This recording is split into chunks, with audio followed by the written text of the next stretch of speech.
สบายทุกคนตอนนี้ก็คืออยู่ที่นครหลวงเวียงจันทร์ด่วนพระธาตุหลวงเวียงจันทร์จ้าพอดีพาแม่เฒ่ามาเที่ยวแล้วแม่เฒ่าบอกว่าคนอื่นเขาใส่ศีลหมดเขาวัดเพราะว่าปกติเขาวัดอยู่ในประเทศลาวเขาจะต้องใส่ผ้าศีลนะแล้วแม่เฒ่าวันนี้นุ่งมาเพราะตอนแรกเขาพาไปเที่ยววันอื่นกันเลยนุ่งส่งแล้วสิพาแม่เฒ่าไปรอหาซื้อศีลปะไปทางนี้นี่ไปเบิ่งศีลอยู่นี่เลยไม่ต้องใส่นะเสือเลยมาจะสิไปเบิ่งให้เสือเลยไม่ต้องเสาเลยเบิ่งเด้อเดี๋ยวชีพาแม่เฒ่าไปหาซื้อสินคนนี้ก็คือจะเป็นสินไอ้เลือกเลยจากไหนแนวได้เอาเลยหนุกเอาเลยเด้เพราะเรานั้นพาเราว่าเที่ยวแล้วว่าได้ใส่สันโซอันนั้นไม่ได้ใส่สินเราอยากใส่สินพอไปถ่ายรูปก็เลยพาเราซื้อเลือกเอาเลยราคาเท่ากันหมดวะก็ดีราคาเท่ากันวะก่อนใส่ได้ยุติแม่เฒ่าใส่พอดีงามสิลองบังเป็นดีไซน์โอเคปีนขึ้นไหนแล้วงามๆจับปีนขึ้นไหนไอชิ้นนี่วะเอาเสือสอบเสือเอาเสือนะว้าวเอาแต่สินแม่เบี้ยสิเอาปะว้าวเอาแต่สินก็พอแล้วแต่ตัวนี้ออก เอาตัวนี้บอลหรือว่าตัวนี้เอาตัวนี้แกะไว้เลยเท่าไหร่ก่อน150,000โอเคค่า150,000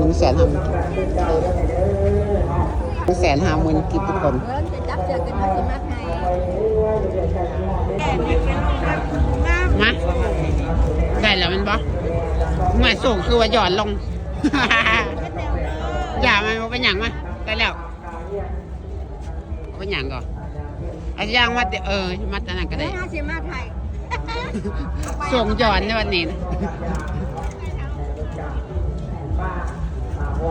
ไปบ่ายผ่าผู้เดียวก็คนคือโคตรหลายนะทุกคนบุญพระธาตุหลวงเวียงจันทร์แห้งมือคนแห้งมาหลายเรื่อยๆเพราะว่าข้าเจ้าพากันไปเฮ็ดงานหลังจากเลิกงานกลับมาโฮมกันนี่ที่นี่เพราะว่าวันนี้ก็คือใจกลางเมืองนครหลวงเวียงจันทร์ทุกคนยามบุญก็คือต้องพากันมาโฮมกันเพื่อมาเล่นบุญเพราะว่าปีหนึ่งมีครั้งหนึ่งเราไม่ได้มีตลอดทุกๆค่ะปีมันจะมีครั้งหนึ่งอันนี้คือจะเป็นบุญพระธาตุหลวงเวียงจันทร์หลวงหลวงประเทศลาวไปแล้วใช้ฮัทวะจังไดวะราคาเท่าไหร่ก่อนตอนนี้250,000เอามาแบนตัวนี้ไล่180,000ยักได้วะตอนนี้มันก็ขาดไปลองใส่มันดื้อเป็นลายเก่าลายโบราณเลือกว่ายักได้ให้ไซส์ L นี่ทุกคนไซส์ L แบบดังเดิมมาจอยตามอย่างน้องวันยันวันนี้สิรุดสิวะ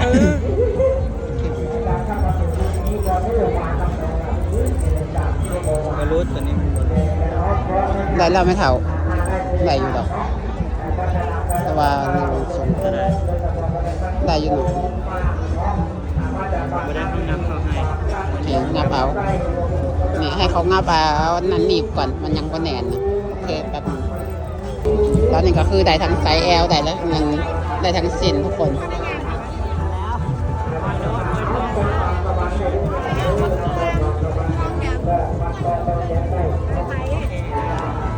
150,000ขอบใจหลายๆปะวันนี้ขอบใจหลายๆ